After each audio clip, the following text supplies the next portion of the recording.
अरुणिका ज्योतिष में मैं ज्योतिषाचार्य पंडित एस के तिवारी आप सभी प्रिय दर्शकों का हार्दिक स्वागत करता हूं। कुंडली के निर्माण से लेकर किसी भी ज्योतिषीय समस्या का समाधान पाने के लिए आप मुझे मेरे दिए गए नंबर पर कॉल कर सकते हैं या व्हाट्सएप कर सकते हैं। आज के वीडियो का बड़ा रोचक विषय है। वह विषय है कि क्या शनि की साढ़े साती का समय वास्तव में भयानक होता है।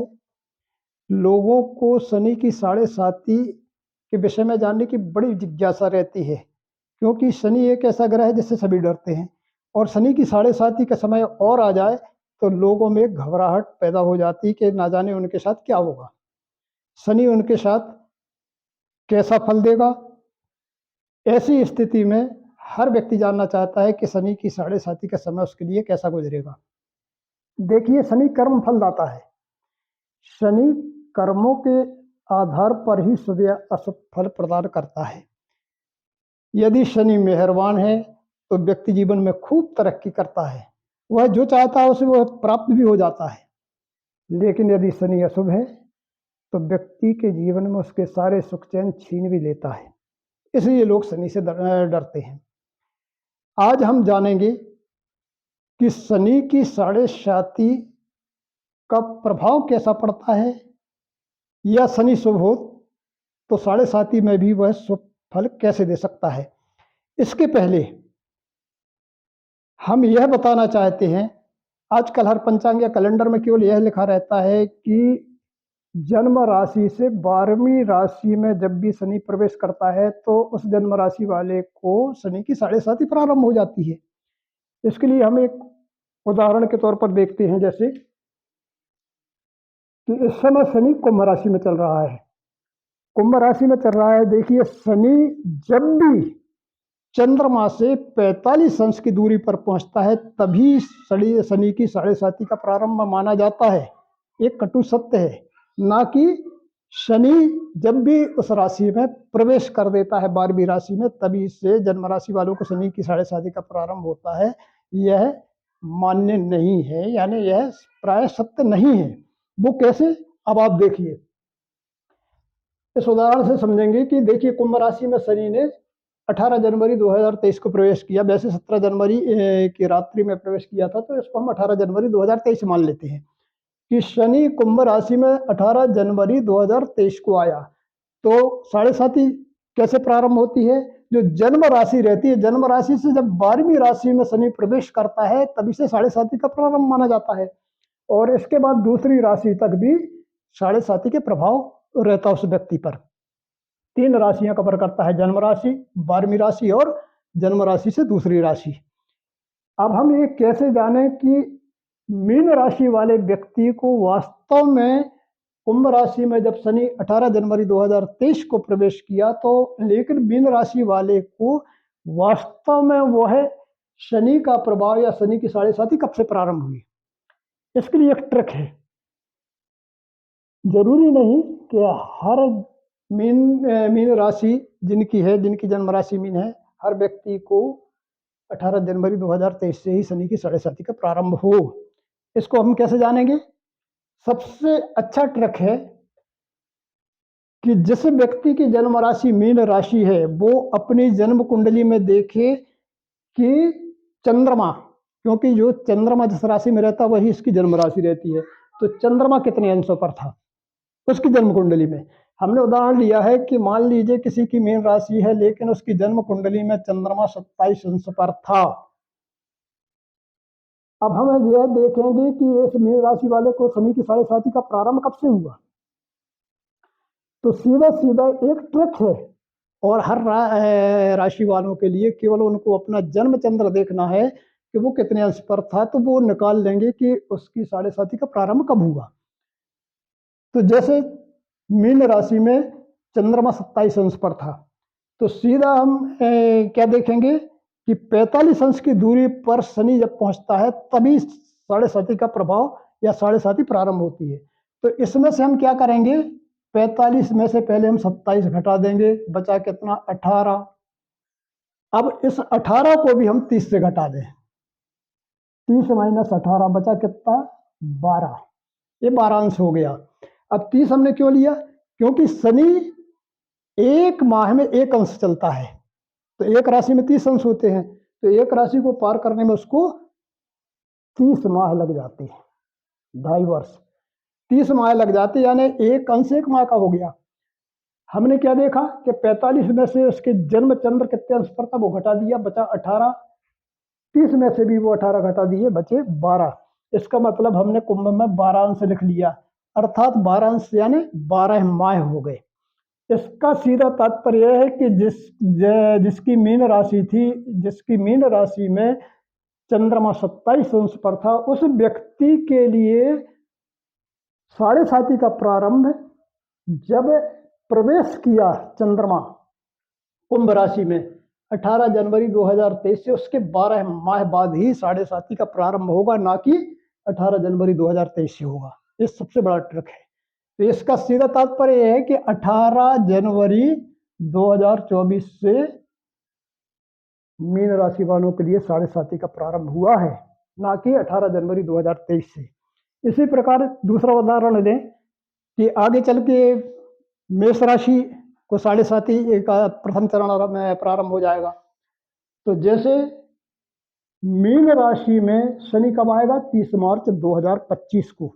ध्यान दीजिए, 30 मार्च 2025 को शनि मीन राशि में आएगा।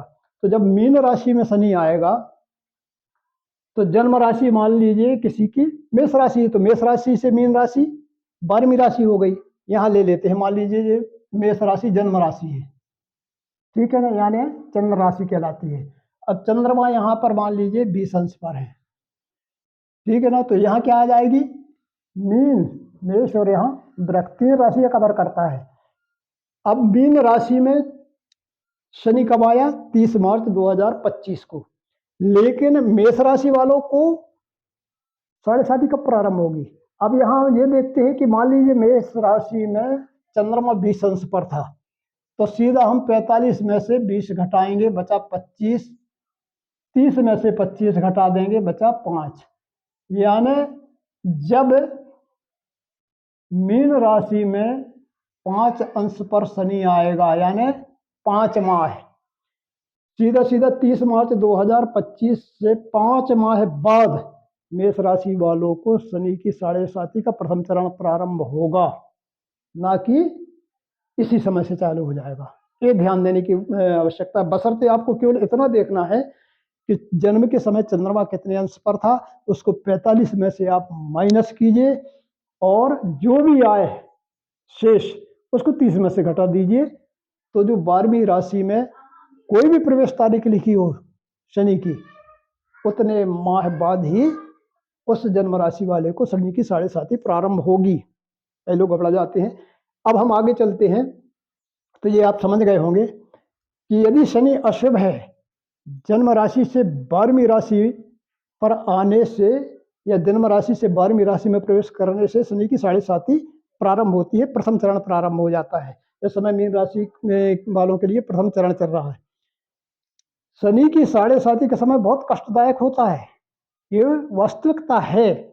बाधाएं देता है, शारीरिक पीड़ा देता है, रोग देता है, धनहानि करता है, असफलता देने वाला बन जाता है, किसी प्रकार का अपमान होता है, आरोप लग सकते हैं, व्यापार व्यवसाय में भी हानि हो जाती है, या परिवार में किसी प्रियजन का वियोग हो सकता है, पत्नी या संतान के लिए कोई रोग हो सकता है, अरेस्टकारी हो सकता है, दुर्घटना का भय भी दे सकता है, घर परिवार में चोरी आदि का भी भय हो सकता है। यदि शनि की साढ़े साथी चल रही है और अशुभ साढ़े साथी और है, तो निश्चित तौर पर ये फल देखने को मिल जाते हैं।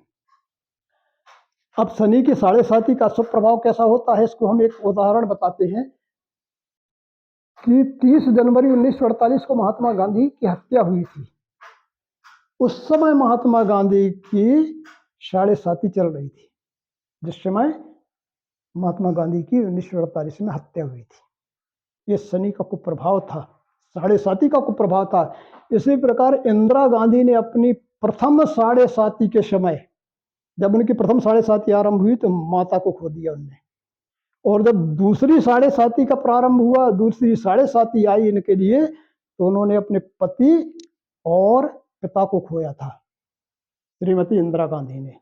ये सबसे बड़े भयानक परिणाम देता है साढ़े साती शनि की साढ़े साती। लेकिन यदि शनि शुभ हो तो साढ़े साती अशुभ नहीं होती, ये आप ध्यान दीजिए। जैसे कई लोगों को शनि की साढ़े साती वाकई में भाग्यशाली बना देती है। जैसे आपने देखा होगा कि मोरारजी देसाई के लिए तो साढ़े साती का समय बड़ा भाग्यशाली रहा, बहुत भाग्यशाली सिद्ध हुआ। क्यों? क्योंकि जब दूसरी साढ़े साती उनकी चल रही थी तब वो महाराष्ट्र सरकार में मंत्री बन गए थे, और जब तीसरी साढ़े साती का समय आया तो वो भारत के प्रधानमंत्री भी बन गए। क्यों? साढ़े साती तो सबके लिए आती है, लेकिन किसी को अशुभ क्यों होती, किसी को शुभ क्यों हो जाती है? उसके पीछे भी एक कारण है कि यदि शनि शुभ अवस्था में है तो निश्चित तौर पर शनि की साढ़े साती अशुभ ना होकर शुभ हो जाती है। कैसे? यदि शुभ हो साढ़े साती तो निश्चित तौर पर शुभ फल मिलेंगे, और यदि शनि की महादशा या अंतर्दशा शुभ ग्रह के साथ चल रही हो, उस समय साढ़े साती भी चल रही है, लेकिन शनि की महादशा में किसी शुभ ग्रह की अंतर्दशा हो, या शुभ ग्रह की महादशा में शनि की अंतर्दशा चल रही हो। अब शुभ ग्रह कौन है? सूर्य, बुध, शुक्र। इनकी अगर मान लो महादशा में शनि की अंतर्दशा का समय चल रहा हो तो वो साढ़े साती अशुभ नहीं होगी, शुभ हो जाती है, शुभ फल देने वाली हो जाएगी। या एक सर्वाष्टक वर्ग रहता है। सर्वाष्टक वर्ग आप देखेंगे इसी प्रकार का एक चक्र रहता है। आप अगर आप ऐप निकालेंगे तो अष्टक वर्ग का एक अलग ऐप रहता है, उसमें सेम यानी कुंडली वही रहती है, लग्न से लेके पूरे 12 भाव होते हैं, लेकिन हर भाव में बिंदु यानी अंक दिए रहते हैं कि किस भाव को कितने अंक प्राप्त हैं।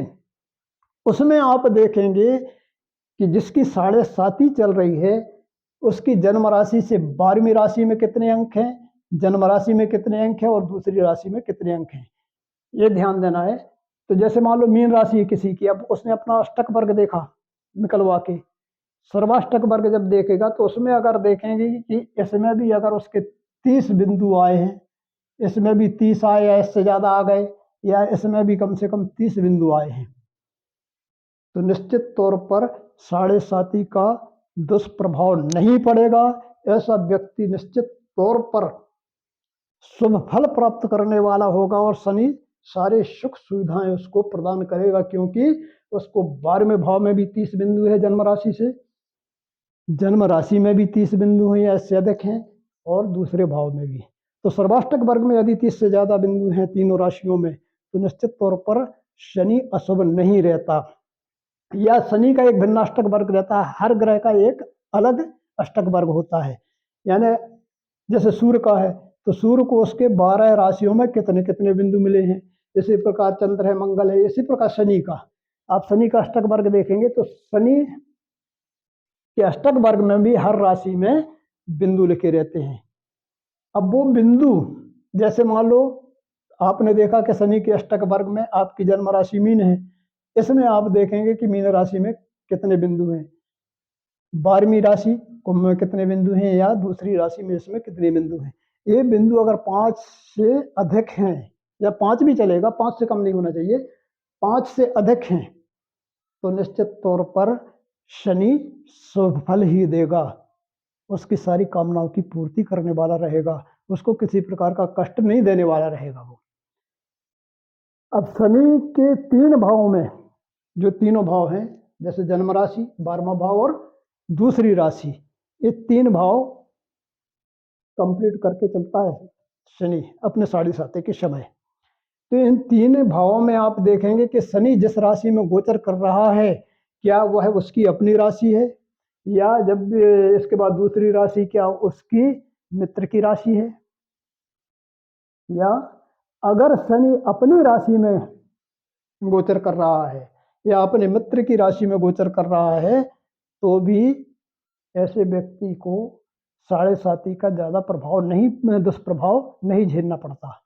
प्राय प्राय यानी उसको शुभ फल ही प्राप्त होते हैं। जैसे आज मीन राशि वाले को शनि कुंभ राशि में चल रहा है तो कुंभ राशि तो उसकी स्वयं की राशि हो गई।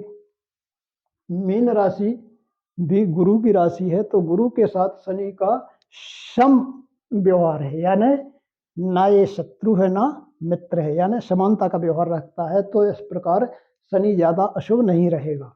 हाँ, जब भी मेष राशि में शनि, मेष राशि जिसकी जन्म राशि मेष रहेगी उसके लिए थोड़ी अशुभ रहेगा, क्योंकि मेष राशि में शनि नीच का हो जाता है।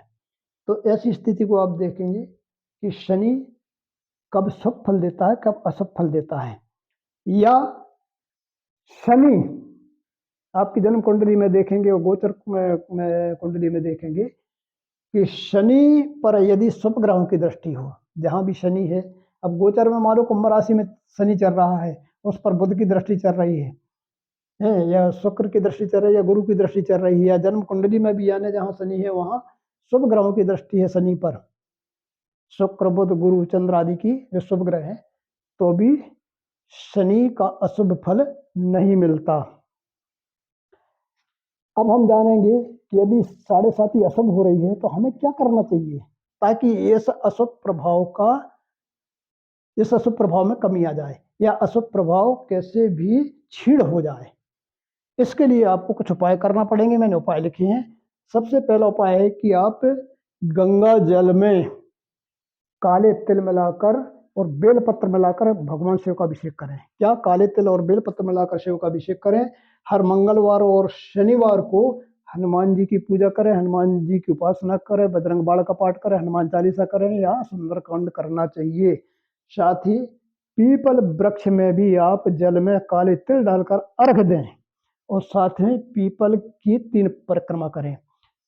इसके अतिरिक्त शनि मंत्र का भी जप करें, ओम शम शनिश्चराय नमः, इसका आपको जप करना चाहिए। लोहा तिल सरसों आदि जो शनि से संबंधित दान है वो दान आप करेंगे तो निश्चित तौर पर 7.5 के दुष्प्रभाव से आप बरी हो जाएंगे। शनि की 7.5 का दुष्प्रभाव आप पर नहीं पड़ेगा। तो बंधुओं, आज मैंने शनि की 7.5 का प्रारंभ की गूढ़ जानकारी हमने आपको दी। शनि के 7.5 के प्रभाव, दुष्प्रभाव और उनसे बचने के उपाय बताए। इसी के साथ ही यह वीडियो मैं समाप्त करता हूं। तब तक के लिए धन्यवाद। जय श्री राधे।